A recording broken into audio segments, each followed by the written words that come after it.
Sa Spain, pauwi na sina Manel at ang kanyang asawang si Julia sakay ng kanilang sasakyan. Ibinahagi ni Julia ang usapin tungkol sa pagkakaroon ng mga anak dahil hindi pa nakapagpapasya si Manel tungkol dito at kailangan niya ng kasagutan para makapagplano ng kinabukasan. Nagkaroon ng pagtatalo at pareho silang nataranta, kaya kailangang mabilis na ilipat ni Julia ang sasakyan para makaiwas sa paparating na sasakyan. Sa kasamaang palad, ang kanilang sasakyan ay napunta sa gitna ng kalsada at sila ay biglang nahagip ng isang malaking truck na nagpagulong sa kotse. Makalipas ang isang taon, si Widow O'Manel ay namumuhay ng mag-isa kasama ang kanyang pusa.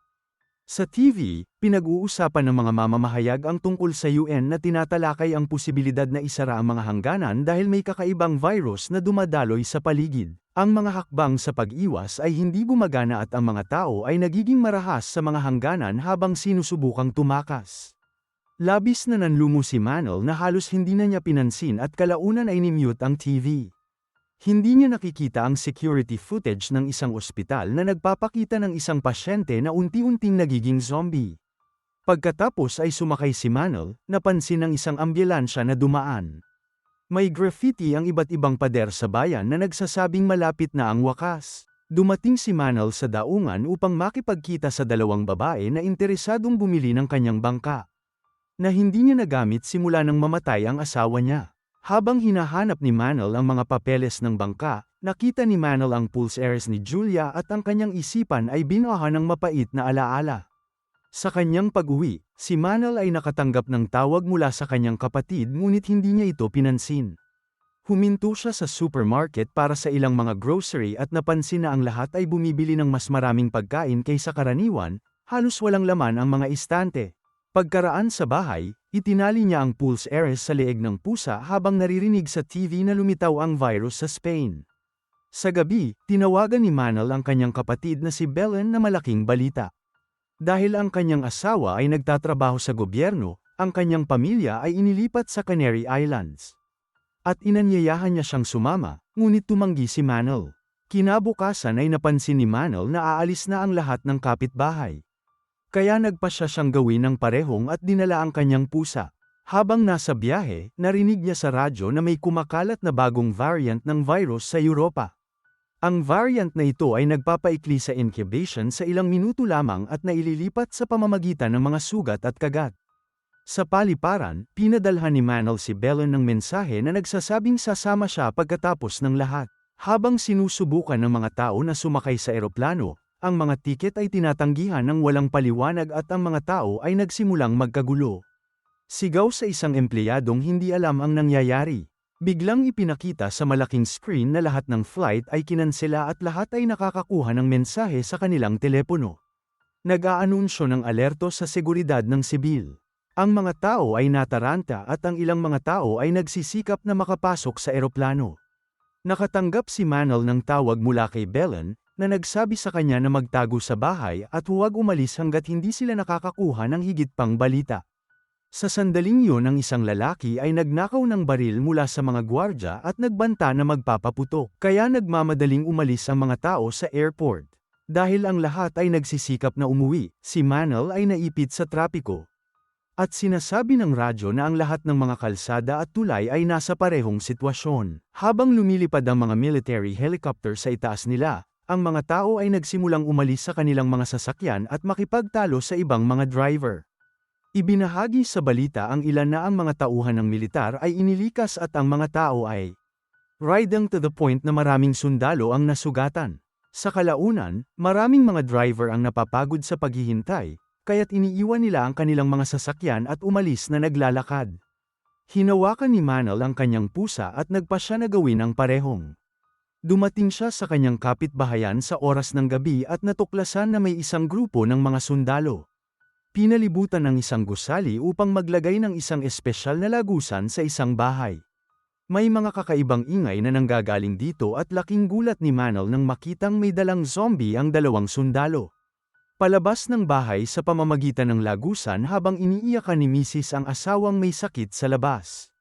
Dinala ang zombie sa isang sasakyang militar habang napagtanto ni Manel na kilala niya ang lalaki. Pagkatapos ay umuwi si Manel at nakatulog.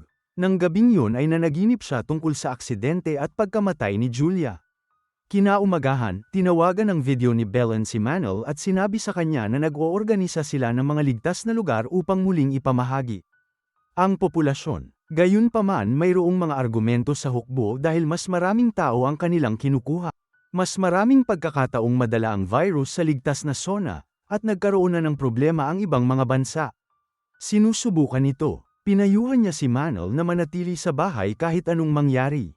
Sa lalong madaling panahon ang lahat ng malalaking lungsod ay nagdedeklara.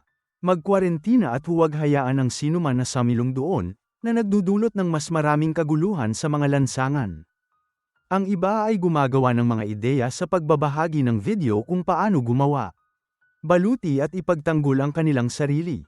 Nang hapong yun, nag-anunsyo ang gobyerno ng state of emergency. Sa susunod na pagpunta ni Manol sa supermarket, halos wala na pagkain na natitira at nagnanakaw ang mga tao sa kamay ng isa't isa. Kinuha ni Manol ang kanyang makakaya at sa kanyang paglabas. Nakikita niya ang mga fighter jet na lumilipad. Pagkatapos ay huminto siya sa gasolinahan para sa karagdagang supply. Sa sandaling yun ay lumitaw ang isang sugatang pulis at pagkatapos makabangga kay Manol ay nagkulong siya. Sa loob ng tindahan ng istasyon, nilock ang mga pinto gamit ang kanyang mga posas. Sa lalong madaling panahon mas maraming tao ang nagpapakita sa lugar, tumatakbo at sumisigaw para sa tulong. Biglang tumalon ang isang zombie sa isa pang opisyal at nagsimulang kumain. Kanyang mukha. Kumuha ng mop si Manol at naghanda para ipagtanggol ang sarili ngunit nang malapit nang maabot ang zombie, binaril siya ng nahulog na opisyal, na naging sanhi ng pagbuhos ng dugo ng zombie sa mukha ni Manol. Sa loob ng tindahan, ang unang pulis pound sa salamin bilang siya ay nagsisimula transforming. Isang nag-aalalang Manol ang gustong suriin ang bumagsak na opisyal na bumaril sa sahig upang hindi siya makatakas. Pagkaalis ni Manol dala ang kanyang mga gamit. Ang pulis mismo ang nagtatanggal. Pagkaraan ng araw na yon, sa wakas ay lumabas ang Pangulo sa TV at nag-anunsyo ng pinalawig lockdown. Ang mga taong mabibigo na makipagtulungan sa hukbo at ang kanilang mga plano sa paglikas ay magiging kriminal. Kahihinatnan. Kasunod ng mga tutorial sa internet, ginagamit ni Manol ang kanyang mga tool upang palakasin ang mga panlabas na dingding ng bahay. At nag-i-install ng security camera. Sa gabi, dumating ang hukbo sa kapitbahayan ni Manol upang ilikas ito, ngunit pinadalhan siya ni Belen ng mensahe na nagsasabi sa kanya na manatili sa bahay at ililigtas niya siya sa lalong madaling panahon. Pinatay ni Manol ang mga ilaw at nagtago kasama ang kanyang pusa habang naririnig niya ang mga kawal na kumakatok sa kanyang pinto. Buti na lang at hindi nila ito ibinaba at hindi rin siya nakita sa bintana, kaya umalis na sila. Makalipas ang 2 linggo ay nagsisimula ng maubusan ng pagkain si Manol at hindi na niya matawagan ang kanyang kapatid dahil ubos ang serbisyo. Pagkatapos ng maraming pag-aatubili, kumuha siya ng isang bungkos ng mga tool para sa pagtatanggol sa sarili, at sa wakas ay umalis sa kanyang tahanan. Pumapasok siya sa maraming bahay para maghanap ng pagkain. Ngunit sa kasamaang palad ay wala siyang mahanap. Matapos ang ilang oras na paghahanap, pumasok siya sa isang bahay na kanyang nahanap. Isang matandang babae na nagngangalang Gabriela, na hindi makasali sa paglikas dahil naka-wheelchair siya. Wala rin siyang pagkain, ngunit sinabi niya sa kanya kung aling mga bahay ang maaaring magkaroon ng isang bagay mula noong siya pinanood ang mga kapitbahay na bumili ng masyadong maraming gamit bago ang lockdown. Banibisita ni Manol ang bawat bahay sa kanya. Listahan at sa wakas ay nagsimulang maghanap ng pagkain at iba pang mga kapaki-pakinabang na supply, kabilang ang isang bisikleta. Salamat sa bisikleta, naglakas loob si Manol na maglakbay pa at nakakuha ng maraming pagkain na ibinabahagi niya sa Gabriela. Binigyan din siya nito ng walkie-talkie para makapag-usap sila habang nasa labas siya. Ngayon isa na lang, bahay na iniwan upang bisitahin, ang isa kung saan natagpuan ng mga sundalo ang zombie. Walang mahanap na pagkain si Manol, pero meron isang tangke na may patay na isda sa loob. Bigla niyang naramdaman na may tao sa likod niya at mabilis siyang nagpaputok. Akala ko zombie. Ito ay talagang isang normal na tao na agad na tumakas sa pag-iisip kay Manol. Ay agresibo. Bago umalis ay tiningnan niya ang isang huling aparador at sa wakas ay nakahanap ng mas maraming pagkain. Lumipas ang mga araw at madalas na nagkikita sina Manol at Gabriela para sabay na kumain. Isang gabi nalasing si Manol at nagpadala. Gabriela ang isang mensahe na nagsasabing pinagsisisihan niya ang hindi paggugol ng mas maraming oras sa kanyang pamilya. Tapos na naginip siya. Muli ang aksidente, naalala kung paano sila dinala sa ospital sakay ng helicopter. Siya bigla. Nagulat na gising si Gabriela sa walkie-talkie na sinabihan siyang buksan ang radyo. Ginagawa ito ni Manol, at nakarinig ng boses na nagsasabing nagpapadala sila ng mga nakaligtas sa mga Canaries, kaya nagbabahagi sila ng mga coordinate. Para mahanap ng mga tao ang rescue group na ito. Walang tiwala sa kanila ang Gabriela, ngunit itinuro ni Manol na sila. Nauubusan ng pagkain. Ang grupo ay lumilitaw na nasa bunganga ng Arousa at sinabi ni Manol na kaya nila abutin ito gamit ang kanyang bangka, para lamang sabihin ni Gabriela na hindi siya makakapunta dahil magiging pabigat siya. Tumangging makinig si Manol at nangakong aalagaan siya. Kinaumagahan ay nag-alala si Manol. Kapag hindi sinasagot ni Gabriela ang mga tawag niya, tumakbo siya para tingnan siya at nadiskubre niyang nag-self-delete siya. Nag-iwan siya ng isang tala. Nagpapasalamat sa kanya sa mga nakaraang araw at sinasabi sa kanya na iligtas ang kanyang sarili. Sa kanyang pagbabalik, si Manol ay biglang inatake ng isang zombie na namamahala sa pagdisarma sa kanya. Pagkatapos ng ilang pakikibaka, sinipa ni Manol ang zombie at tumalon sa ibabaw ng isang kotse. Patuloy ang pakikibaka habang kinakagat ng zombie ang braso ni Manol. Dumura siya ng dugo sa mukha niya. Inabot ni Manol ang kotse at sinimulang bugbugin ang zombie. Kasama nito, naiipit ang ulo niya sa basag na salamin. Pagkatapos ay tumakbo siya para kunin ang kanyang sandata at bumaril upang patayin ang zombie habang pinapalaya niya ang sarili. Pagkatapos ay kinuha niya ang kanyang ID sa kanyang wallet at inilalagay ito sa kanyang dibdib kung sakaling mahanap siya ng mga awtoridad.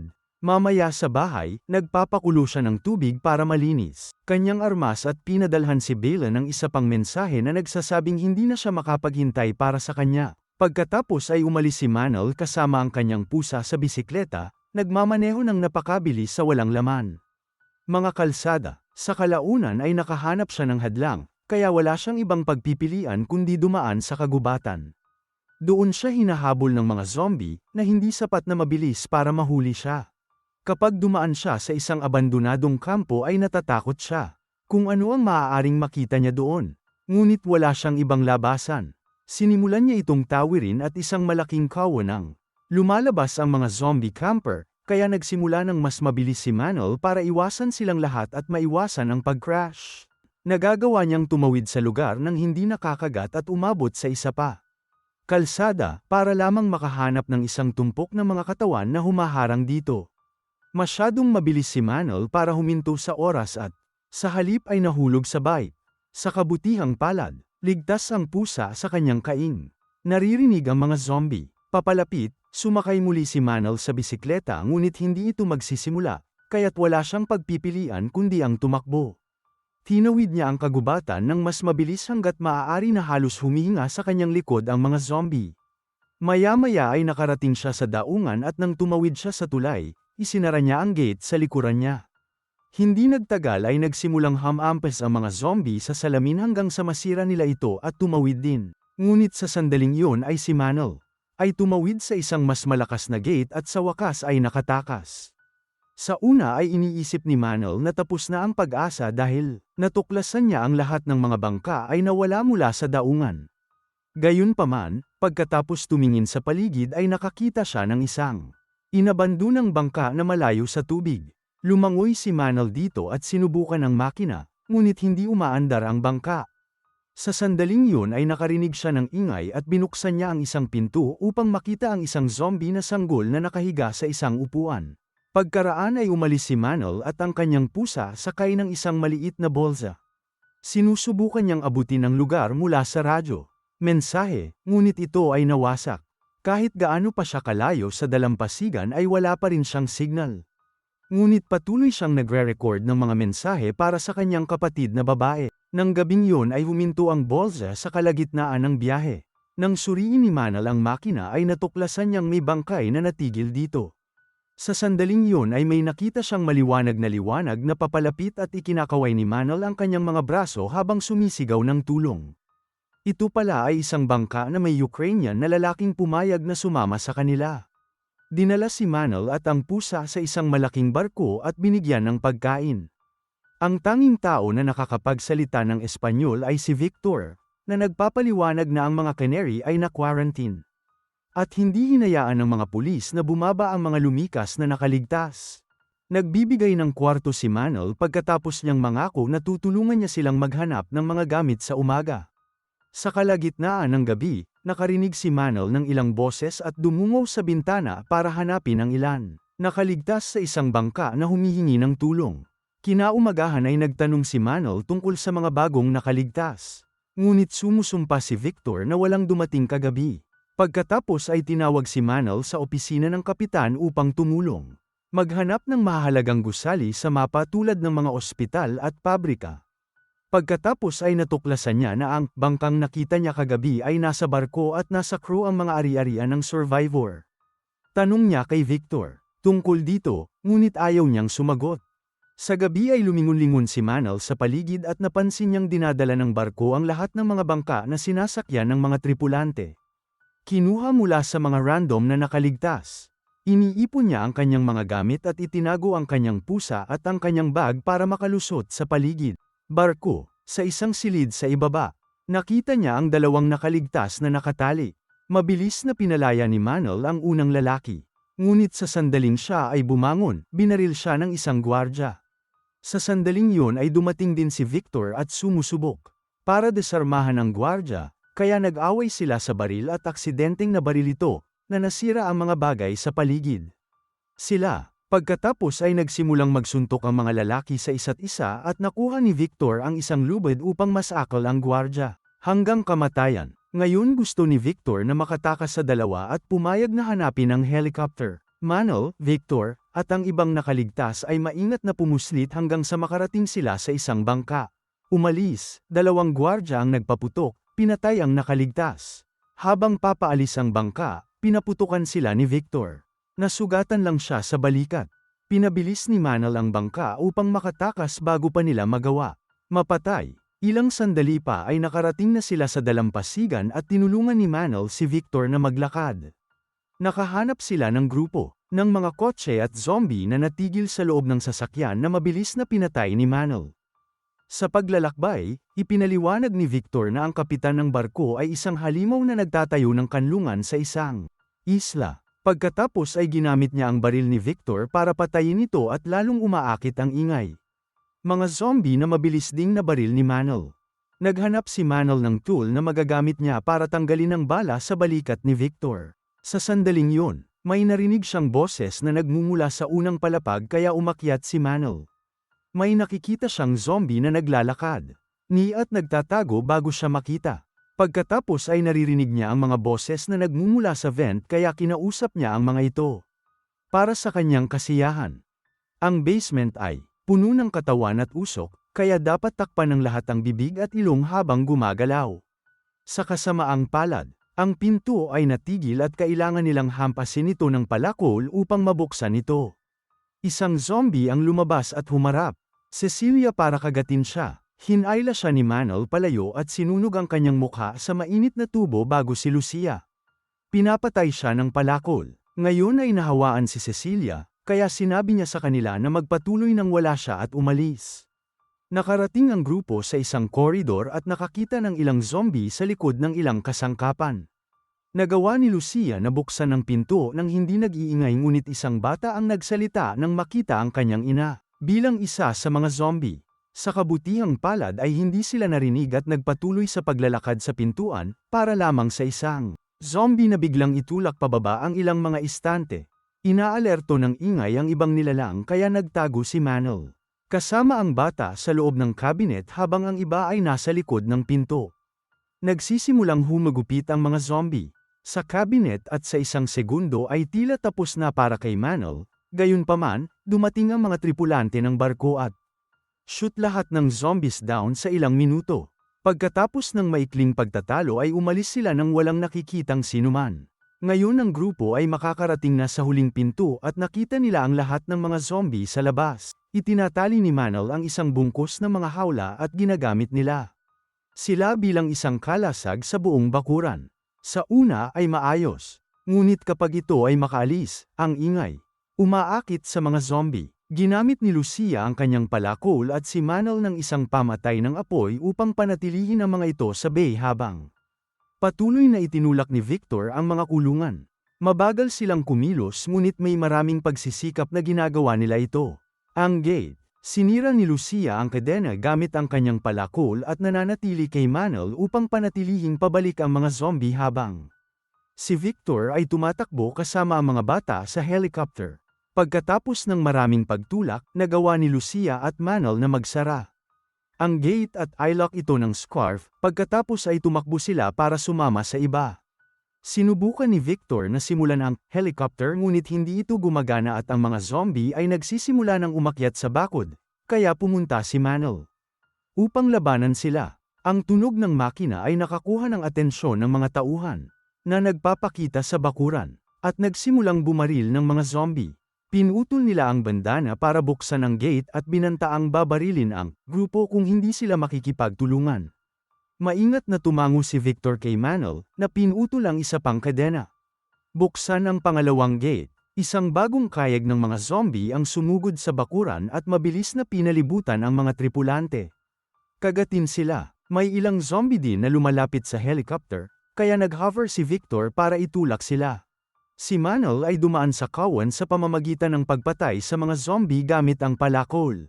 Hinagis ni Lucia ang isang hagdan at agad itong inakyat ni Manal upang muling makasama ang kanyang mga bagong kaibigan at ang kanyang pusa. Makalipas ang ilang oras ay papalapit na ang helicopter. Ang mga canary. Sa sandaling yun ay nakatanggap si Manal ng tawag mula kay Belen na nagsasabi sa kanya na huwag pumunta. Dalawang fighter jet ang lumipad, na nagpapatunay na ang mga isla ay nahawaan din. Tiyaking mag-subscribe at i-on ang mga notification para makapanood ka ng higit pang mga video na tulad nito. Salamat sa panunood.